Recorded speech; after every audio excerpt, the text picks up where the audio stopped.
Hey everyone, this is Austin Nakatsuka at the Moran Eye Center, and I have a case of a phacomorphic glaucoma that we had come in, and this guy's pressure was like six, I think it was 70 or 80 when he first came in, and we treated it medically, and he had this basically huge lens in there, and it looked like it was up against the anterior chamber almost, or in the anterior chamber and up against almost the cornea. And so we had to do cataract surgery to get it out of there. And so I go in there and I start prepping myself for a vitrectomy because I think I'm going to do a vitrectomy and something called an IZH or iridozonulohyaloidopathy, where basically we're going to make a PI, a peripheral iridotomy, and go through the zonules and make the eye unicameral, basically one chamber.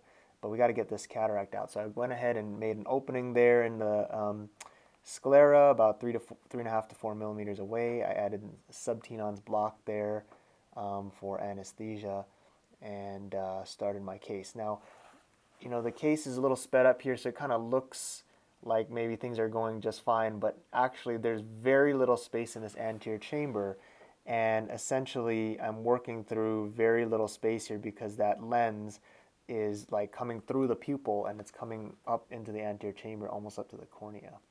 So it's actually very difficult to do all these things here. And thankfully, viscoelastic helps a lot to kind of deepen the chamber and create some space. But I just have to be very careful here. So I'm trying to put very little phaco energy with my phacoemulsification, and I'm breaking up this lens, trying to chop it up as much as I possibly can because I don't have that much space in my anterior chamber to do anything. So these cases are kind of similar to like cases where you have really small eyes and you just don't have space, very highly hyperopic eyes, and you just don't have space to do things. And that's true for kids too when you're doing cataract surgery in kids. But anyway, while I'm doing all this and removing the lens, I notice that the bag's moving around a lot. It's really sort of shaking around a lot here. And I'm a little worried. I'm saying, hey, there must be loose zonules here because it's shaking quite a bit. So I'm just very careful with my lens removal here. And I always inject viscoelastic if it's a small chamber or a hyperopic eye because I'm trying to avoid a choroidal hemorrhage occurring. So basically, you don't want anything to flatten. So whenever you're removing instruments from the eye, I inject viscoelastic in there, as you could see earlier, to stabilize the chamber so it doesn't collapse and cause a choroidal or suprachoroidal hemorrhage. Very careful to slowly remove everything. See, I fill with viscoelastic again before removing. And here I'm going to do bimanual IA because I feel that it's safer to be able to get everything out, and it'll help me to reach that subincisional as well.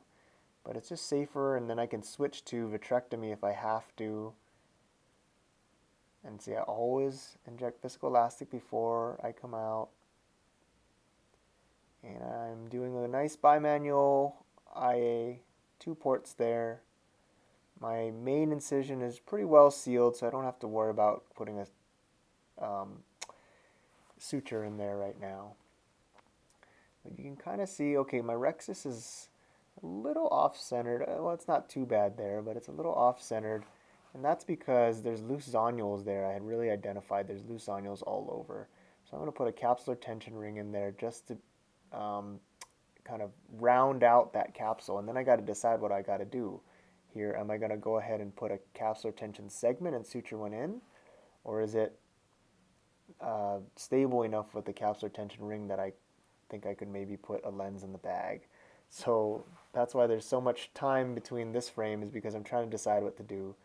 And I decided, you know what, that rhexis is pretty well centered right now. Things are not super loose at the moment, so I'm not going to put a capsular tension segment. I am going to just go ahead and put a lens in, but I'm going to choose to put an MX60E lens by Bausch & Lomb because it has those little eyelets or holes where I can suture it and lasso it with the suture and fixate it to the sclera there.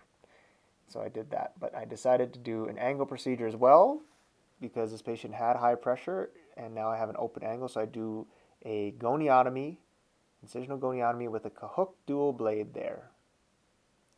And I don't use the Kahook Dual Blade. I do use it a fair amount, but I do other things like a canaloplasty and Omni and a whole bunch of other things here. But in this case, this is like an angle closure situation. So I decided to do a goniotomy incision there. So I go ahead and just tear that trabecular meshwork, and you saw that thin white line of scleral wall behind that. That means I successfully closed that up. I successfully took off the trabecular meshwork there and opened up the canal. And so then I went ahead and did more bimanual, very, very gently, because everything's kind of moving around there because the zonules are pretty loose. You can kind of see the lens moving around.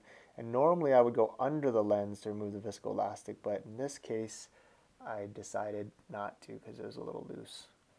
But things look secure enough that at this point, and the chamber had deepened significantly, that I felt, you know, what happened was this lens had become phacomorphic and too large, and it just kind of blocked the pupil and caused this angle closure. But now that everything's loose and open, perhaps I don't need to do the vitrectomy like I thought. I thought I would have to do what's called the IZH and open up that peripheral iridotomy down through the zonules into the vitreous and remove the vitreous. But I decided I don't think I need to do that. So I didn't do that, and things looked actually really good at that point.